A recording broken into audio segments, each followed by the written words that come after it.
Here are the top 3 things you need to know when hiring in 2025.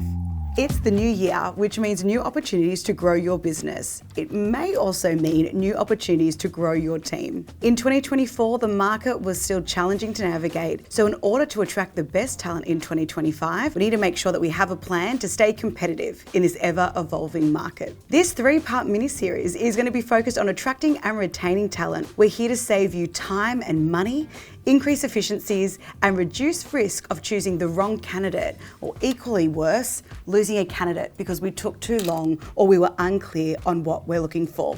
So let's jump in. Step 1 is all about creating that role brief. On screen is the role brief template that we use here at Pax8. These are the 6 most important areas that we need to think through and be clear on before we start the recruitment process. Top of the list is job title, but we're going to come back to this one as it's more detailed than what we may think. So let's start with salary. While salary may not be the only thing that a candidate considers, it's often one of the most important elements they review.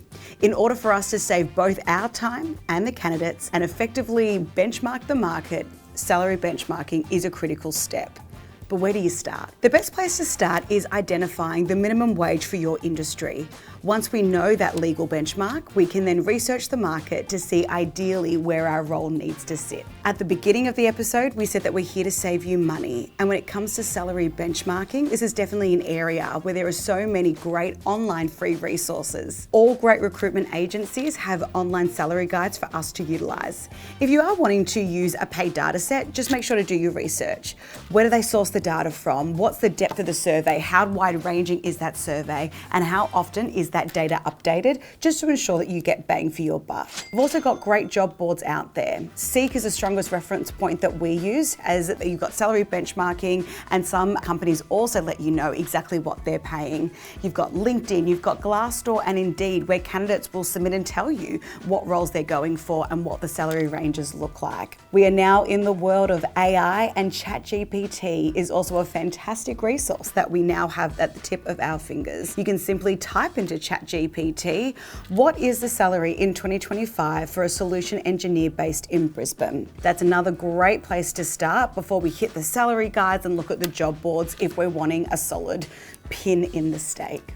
Well, that's salary done. Now we're going to move on to the demographic audit. Whether it's a new or replacement role, recruiting for a role always provides us with a great opportunity to review our current team and if there are any areas which need to be amplified or maybe covered if they're currently missing in our team. Do we have a wide range of different lived experiences? Gender, nationality, skill sets, age, industry experience. The more diverse our teams are, the more opportunity we have of bringing diverse thinking and perspectives to the table. And what can be better than that? Currently, the tech industry sits at an average of 25 to 30% with female representation. So it's no surprise when I talk with our partners that attracting female candidates is high on their list. Would that be a high priority for you? If not, when you think about your recruitment goals for 2025, what would they look like? Have a think, and we're going to come back to it, as knowing what we're recruiting for is a really important part that's going to feature in our ads. Next is location. We've got on-site, hybrid, or remote. In 2024, we saw flexibility was key, with hybrid and remote the most commonly sought after arrangements. In our final episode in this series, we're going to cover employee benefits, and it's no surprise that flexibility is a high priority for a majority of candidates. Of course, though, there are some roles and industries which require on-site roles. If this is the case for you, no worries. We just need to be really clear on why the role is on-site, and we'll include that in the ad for transparency. Job title, well, what's in a name? When it comes to recruiting, quite a lot. And this is a really important area that we need to carefully consider. On screen now, you are seeing the 155 weirdest job titles in 2024. This is there to make you laugh. It is certainly not there to inspire you, so please get no crazy ideas. When it comes to the job title, this is not the area for us to get creative. And I'll give you a recent example why. Late last year, I was scrolling through LinkedIn and I found a company advertising for a culture wizard. What do you think a culture wizard is?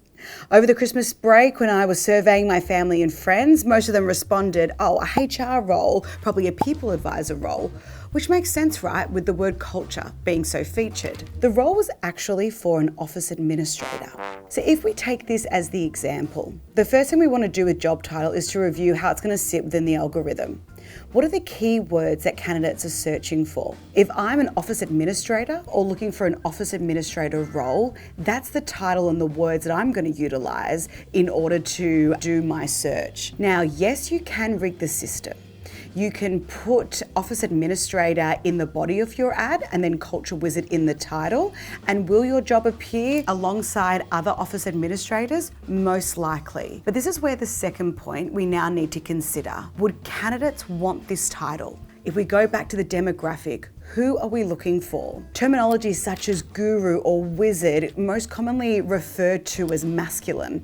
So it's important that the title is inclusive and it attracts people to the role instead of deter people from applying. I don't know about you, but I don't want to hit parties on the weekend, and when people ask me what I do, I don't really want to say that I am a culture wizard. Let's also think about linking the job title to the salary. This is where we need to help out our candidates here, especially if we decide not to advertise the salary in the job ad. Candidates need to be able to estimate the salary bracket, and from memory, Culture Wizard wasn't featured on any salary guides I've recently viewed. Another thing to help out candidates that we can do is to list who the role is reporting to on the ad. This way we're assisting the candidate in understanding the level or seniority of the role. So what's the process for a job title? Where do we start? There are a lot of great online tools that we can use. Google Trends, ChatGPT are two great platforms that we can utilize. When it comes to the job title, we can research the market in the same way that we researched it for salary, by utilizing salary guides and job boards such as LinkedIn and Seek to see what others are using when it comes to a similar role. When it comes to the job title, this is the one area where we want to be the same as our competitors or like-for-like industries, because it means that our role is going to be easily found. Now we've reached the final area of our job brief. We're up to key skills and competencies. But you might be thinking, hang on, I also believe that there is still the interview process to cover. We're going to come back to the interview process in episode 3, so stay tuned. When it comes to skills, less is more. What do I mean by this? I recently read a Forbes article which outlined in 2023, Australia had an average of 7,000 IT degree graduates. By 2032, we will need 233,000 IT graduates. The bad news is that there has been a 12% decline in people enrolling in university in the last decade. So with that in mind, we now need to be more selective with what are truly the skills that we're asking for and the skills that are needed. Forbes recently asked businesses, what were the most valuable skills for IT professionals? On the screen, you can see that 55% said problem solving, critical thinking, and troubleshooting abilities were the most important. 52% said adaptability and willingness to learn. 40% felt effective communication was vital.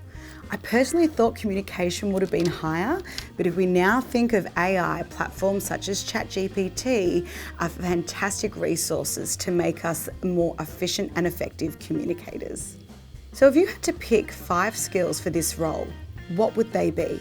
Out of the 5 skills, how many are technical or hard skills, and how many are soft skills? Why are they all non-negotiable?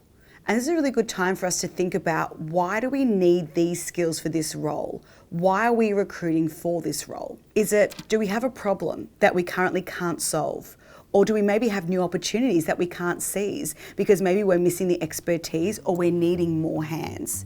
This is where we need to be crystal clear. When we really take a deep dive and hold ourselves accountable to really fine tune what we're asking for, must have versus nice to have, this is what gives us the clarity to help us find incredible talent that's in the market that may have been overlooked because we were looking for someone that was maybe super technical, or we're looking for a skill that we thought was necessary, but now we know that we can train them or we can look for other options. When we bring new team members in and we offer them the platform to be upskilled and to grow, this is part of what we're going to talk about in episode 3, is the best way to retain our team as we're providing them with growth opportunities. So now that we've done the hard work, we've created the plan, join us for episode 2 to turn that plan seamlessly into our job ad.